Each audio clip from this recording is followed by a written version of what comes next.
আসসালামাইকুম। আজকে একটা বারবিকিউ করতেছি।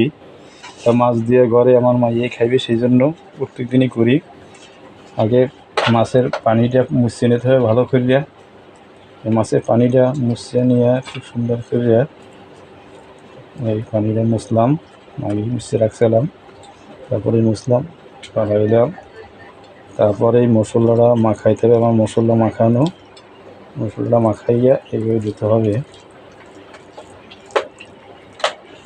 দেখেন গাইস কীভাবে মশলা মাখাই বারবিকিউর।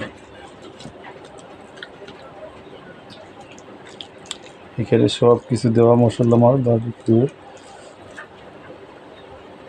একটু মশলা দেওয়া থাকে, মশলা দেওয়া থাকে, আমার মশলা করা থাকে সবসময়ের জন্য, বারবিকিউর জন্য।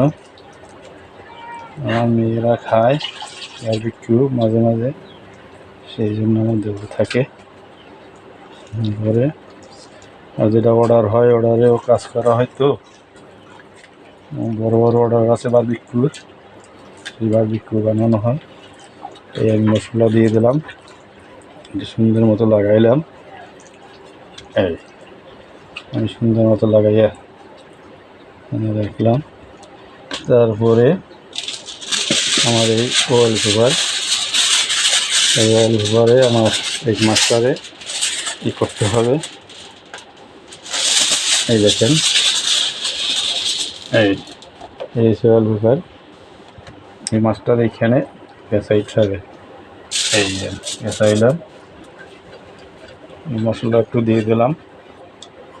এই ভিডিওটা কাটো।